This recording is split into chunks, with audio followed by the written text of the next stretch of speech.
Bom dia, a paz de nosso Senhor e Salvador Jesus Cristo esteja no seu coração e no seu lar. No livro de Gênesis, no capítulo 21, nós temos uma história muito interessante. A história de Isaac, ou melhor, de Abraão, Isaac e Sara. Essa história mostra a origem da nação de Israel, que é aquela que eu fiz referência segunda-feira e terça. Então hoje nós vamos falar exatamente sobre um plano perfeito.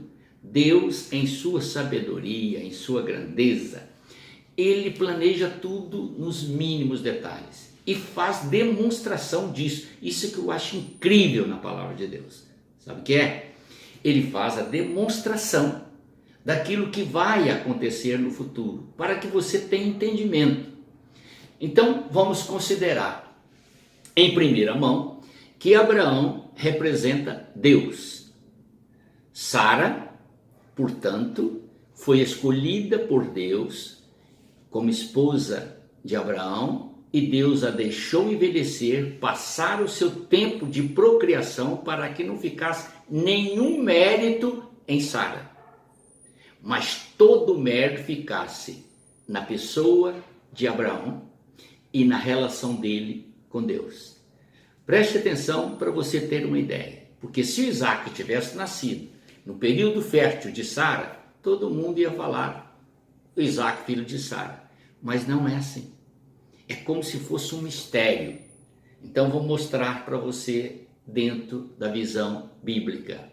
Abraão, num dado momento dessa história, ele tem um comportamento semelhante ao comportamento de Deus no livro de João, capítulo 3, o verso 16. Deus amou o mundo de tal maneira que deu seu Filho unigênito para que todo aquele que nele crê não pereça, mas tenha vida eterna. Abraão amou a Deus de tal maneira que renunciou ao seu próprio filho. Olha para você ver. Deus deu ordem para que Jesus renunciasse à sua vida lá no céu e descesse e encarnasse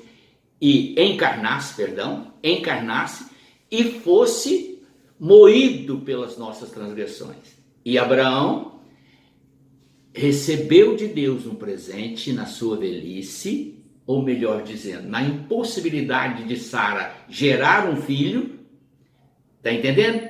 E esse filho que era fruto do seu amor com Sara, que era o maior anseio e desejo do seu coração para formar uma grande família com ele, o Senhor pediu em sacrifício.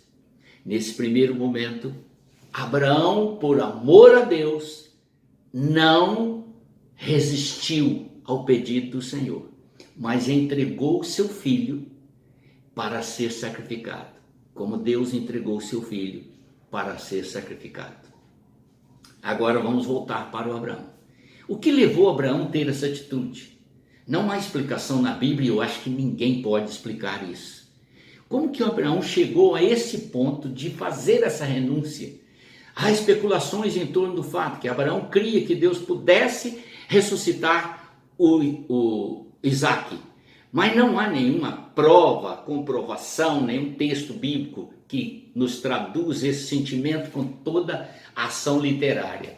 Mas vamos então a esse ponto. Lógico que Deus sabia que Abraão precisava ser testado para a missão que ele ia confiar a ele, mas também Abraão sabia quem era Deus, e essa troca de intimidade, de relação, fez com que esse texto ficasse glorioso demais. Abraão então levanta de madrugada, pega o seu filho, pega um servo e vai. Chegando ao Monte Moriá, que no futuro seria praticamente a região de Jerusalém, então ali Abraão deixou o seu servo e subiu com Isaac. Agora eu quero que você comece a fazer um paralelo entre Jesus e Isaac.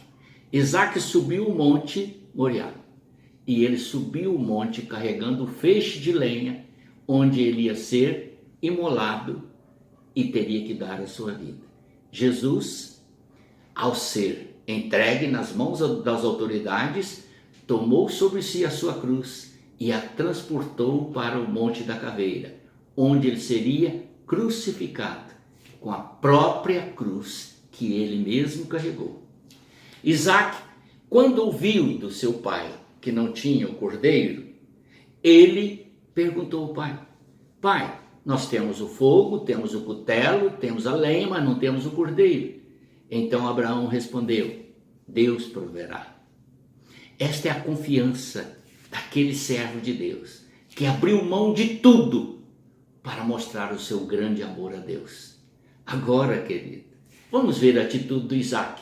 Se assemelha em alguma parte com a atitude de Jesus. A Bíblia diz que Jesus foi obediente até a morte e morte de cruz, obediente ao Pai que está no céu. Isaac baixou a cabeça e foi. Permitiu que Abraão o amarrasse, permitiu que Abraão o colocasse sobre o altar, sabendo que todas as vezes que o pai dele amarrava um cordeiro e colocava sobre o altar, era para ser imolado. E ele não reagiu. Foi obediente para morrer, de acordo com a fé e o amor que ele tinha pelo seu pai. Extraordinária essa visão, não é? Extraordinária essa visão.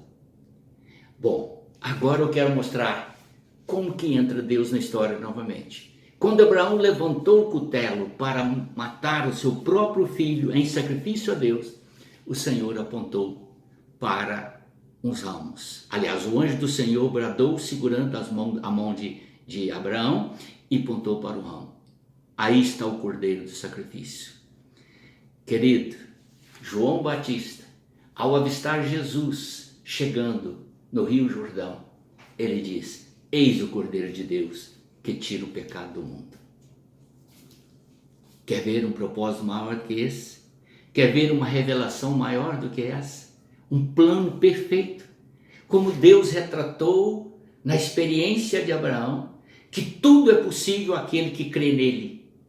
Ele fez de Abraão uma grande nação, uma poderosa nação, a grande nação de Israel. E ele confirmou a fé de Abraão, a ponto de ter se tornado amigo de Deus e ter entrado para a história, pois Deus sempre que ia citar qualquer palavra para Israel, ele dizia: eu sou o Deus de Abraão. O Deus que teve intimidade com Abraão e o Deus que Abraão confiou literalmente nele e abriu mão de tudo e nunca foi decepcionado. Assim, meu querido, devemos ser em relação a Cristo. Jesus diz: todo aquele que vir a mim, de maneira nenhuma o lançarei fora. Promessa do Senhor Jesus, que é o exemplo da dedicação e da fidelidade de Isaac, mas que também mostrou que é poderoso bastante para dar a mim e a você a vida, não só aqui, coberta de bênção, como também a eternidade na presença do Senhor. Porque ele afirmou: eu sou o caminho, a verdade e a vida. Todo aquele que desejar ir ao meu Pai, é só vir a mim. Que coisa linda. Vamos então confiar e esperar que esta promessa de Deus seja acessível, não só a mim, mas a todos que estão ouvindo a palavra, em nome de Jesus. Amém? Oremos. Obrigado, Senhor, por esta palavra, pela iluminação, pela visão, pelo paralelo entre Cristo e Isaac, pelo paralelo entre o Senhor e Abraão e pela nossa própria visão que devemos crer em Ti. Em nome do Senhor Jesus. Amém.